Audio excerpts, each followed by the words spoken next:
Hello everyone, it's Vicki here and welcome to the Holy Trinity Sunday School session for today. Today we're going to be looking at thankfulness or being thankful. I'm going to share with you a bit of a secret passion of mine.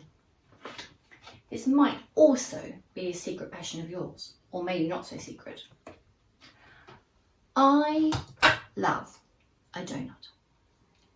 I love really any flavour of donut. This happens to be a chocolate donut, but I think I would pretty well eat any donut that came my way.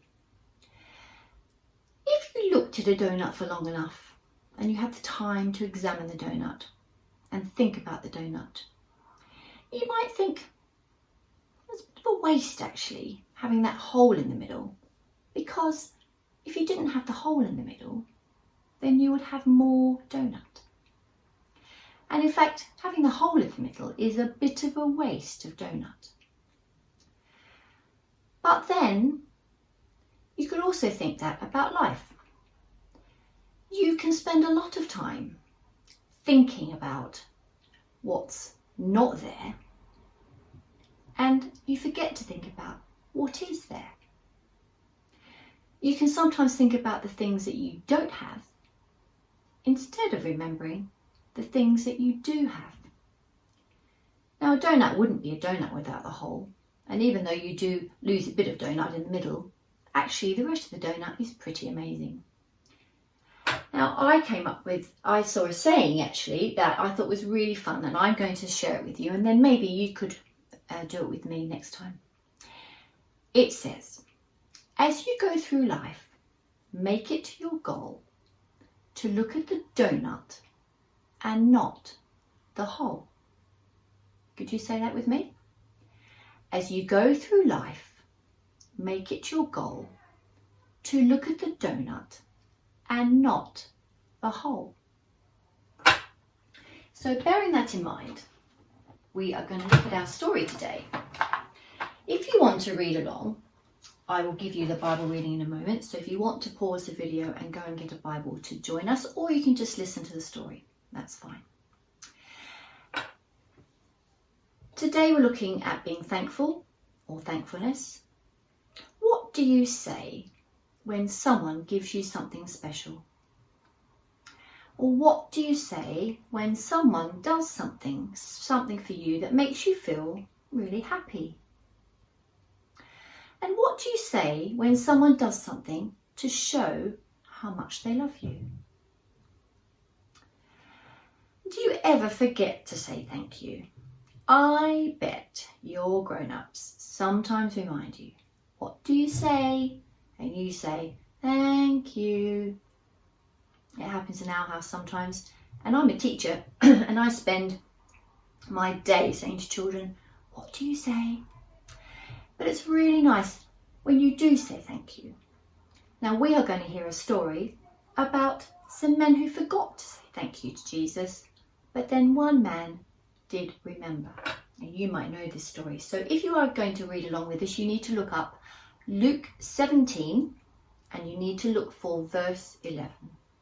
So Luke 17 and we are starting at verse 11. So this is a story of the 10 lepers. Now, there are 10 men in this story and they are walking along the road. Now they are feeling really, really sad, and they're really sad because they are very ill. They have a disease called leprosy. Now leprosy was a really terrible disease because there wasn't a cure for it in those days, which means they couldn't fix people who had it. They couldn't make them better.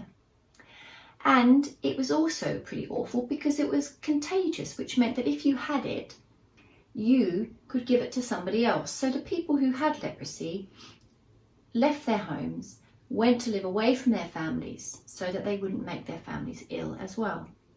So it was a very, very sad thing. So these men were out on the road, walking along, and then they saw Jesus. Now they didn't go over to Jesus because they didn't go near anybody.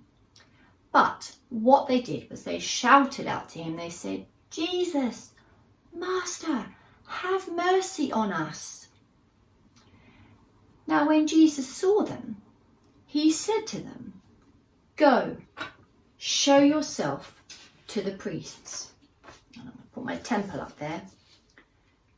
Go and show yourself to the priests. And they did as Jesus said. And they were very, very excited. And on the way to the priests, they were healed. All 10 of them were healed. And they were so excited and so happy that they ran back to their families. So they were now healed. Now, one of the men was different from the rest. He suddenly thought he was healed, but he thought, hang on, there's something I need to do. And he ran back to Jesus, shouting, "Praise God, I'm healed." And he fell face down on the ground by Jesus' feet, and he thanked Jesus for what he had done. Now Jesus looked around and asked, "Didn't I heal 10 men? Where are the other 9 men that were healed?" Jesus said to the man, "You may get up and go. Your faith has made you well." So it's a really, really simple story. But how do you think Jesus felt when only one man came back and thanked him? How do you feel if you spend a long time making something for someone and you give it to them and they don't even say thank you? Do you like to be thanked when you take the time to do something for somebody else? Do you think Jesus likes to be thanked when he does something? Of course he does. Sometimes we don't even think about all the things, the good things that God gives us. It's really, really easy to forget, just like the 9 men in our story. Sometimes we don't even realise everything that God does for us, or realise how important they are until something happens. For example, we don't realise how important it is to be healthy and have a healthy body until we get sick. So we could even thank God just for keeping us healthy. There's always something that we can thank Jesus for. The Bible tells us to give thanks in all circumstances, not just good, but bad too. And being thankful can really, really help us. Being thankful can help us to stop feeling jealous, for instance. Because if you're thankful for what you have, then you don't feel so worried about what others have. It can also help us to stop feeling angry or dissatisfied. Because if we are thankful for what we have, we don't feel so worried about what we don't have. So try to focus on the positive, which can be really, really hard. But God knows that it's hard, and that's okay as well. I thought that maybe we could come up with some ways to try and remind us to be thankful. Now, one of the things that I came up with was a calendar. Now, I've got a boring old calendar. If you don't have a calendar at home, you could print one off like me. I just got this off the internet. And I've just done the month of June because we're just a little of the way into June. And what I've done for some of my days is I've just written one tiny thing. At the end of the day, I think, what have I got to be thankful for today? Now, for instance, on Monday, I was thankful for a yummy meal. I think we had fish fingers. So I was very excited about that, and I wrote, "Thank you for my yummy meal." I wrote, thank you for making it into work safely. I go to work on a scooter, on a Vespa, and sometimes I have to be very thankful that I've made it back in one piece. So I was thankful for that on that day. And I'm thankful for the sun shining. There was one day, particularly when I came home and the sun was shining, I sat out on my front step and had a cold drink and thought, this is amazing. To be thankful for that. There are lots and lots of things to be thankful for. Somebody might say something really kind to you that makes you feel really happy or special. Somebody may get you something. I had my birthday this week and I was thankful for the kindness that people showed me and the cakes and the lovely messages and all those things that happened.